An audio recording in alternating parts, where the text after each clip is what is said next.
एका माणसाजवळ एक विणा होता आणि तो त्याच्या आज्याचा होता, कारण आज्याला देवदेव करण्याचा खूप छंद होता.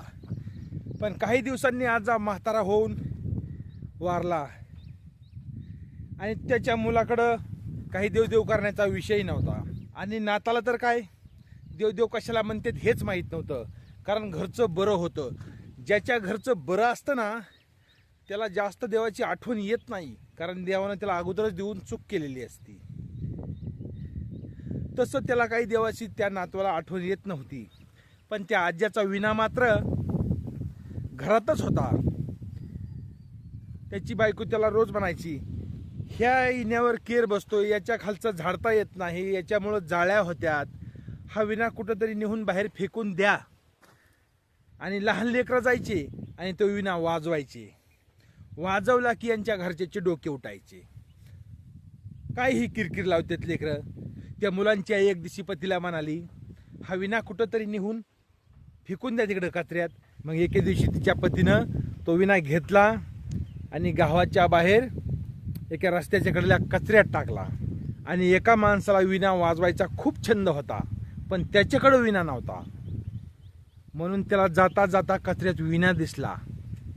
मग काय त्यानं घेतला आणि मस्त वाजवायला लागला, कारण त्याला अगोदरच वाजवायला येत होता. लोक पण त्याचं संगीत खूप छान ऐकायला लागले.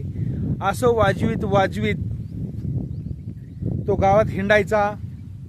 गरीब माणूस होता, त्याचं पोट भरायचं, आकून भाकर घ्यायचा, आकून रुपये आटाने घ्यायचा आणि पोट भरायचं आपलं. एके दिवशी असाच विणा वाजवीत वाजवीत ज्यानं फेकला त्याच्या दारापर्यंत पोहोचला आणि वाजवायला लागला. तू म्हणला, हे तर विणा मी फेकून दिलाय, देऊन टाक माझा विणा. तू विणा वाजविणार म्हणाला, विणा हा तुझा आहे, तू टाकून दिलास, हे तुला घे. आणि त्याच्या हातात दिला, धर तुला म्हणून. तर त्याला वाजवा येत नव्हता, ते कशाही लागला बोट्ट वाढायला. मग कुठं चांगलं संगीत निघतंय त्याच्या वाटत नाही. मग तो वाजविणार म्हणाला, आधी वाजवायचं शिका आणि मग तुमच्याकडे घ्या, नाहीतर मला राहू द्या. तर ही कहाणी विण्याची नव्हती, तर ही होती माणसाची. प्रत्येक माणूस हा विणाच आहे. ज्याला नीट वाजवायला येतंय त्याचा आवाज मस्तच येतो, आणि ज्याला वाजवायचेच नाही, नुसते बोटं वळतात, त्याचा आवाज कसा पण येतो. तसं मनुष्य जन्म आहे, अनमोल आहे. कधीही आपल्या बोलण्यानं आपलं आयुष्य घडतं. कितीही श्रीमंत असला, कितीही गरीब असला, तरी भाकरी दोनच खातो आणि शेवटला तो वरच जातो. की थोडंच की काही भिकारी खालीच राहतो आणि श्रीमंत वर जातो, असं काही नाही. आपल्या सगळं बोलण्यावरही ही विण्याची गोष्ट मी तुम्हाला याच्यामुळं सांगितली की प्रत्येक माणूस हा विणाच आहे.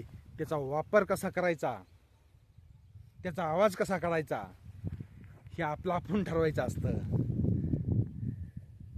तर मित्रांनो, कशी वाटली आजची कहाणी कमेंट करून अवश्य सांगा. मित्रांनो, हे बघा, पाळी घालून घेतली आपलं रान आहे डोंगराला, आणि असे ताले आहेत आपले 4. हे बघा, एकदम डोंगराला आपलं रान आहे. ही एक ताली, ही एक आहे, अजून वर 2 आहेत. पाळी घालून ठेवली कापूस लावायला, पाऊसच पडा नाही.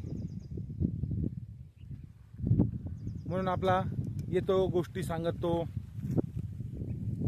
तुम्ही पण भरभरून प्रेम द्यायला लागलात आणि मला पण खूप आनंद वाटायला लागला आहे. कारण मी एक छोटासा शेतकरी आणि त्याच्या कहाण्या पण तुम्हाला आवडायला लागल्या. याबद्दल तुम्हा सर्वांचे मनापासून आभार. तुमची माझी दोस्ती चांगली जमली, अशीच शेवट राहू द्या. मी तुम्हाला अशीच रोज एक कहाणी सांगत राहील. भेटू संध्याकाळी 7 वाजता. तोपर्यंत नमस्कार.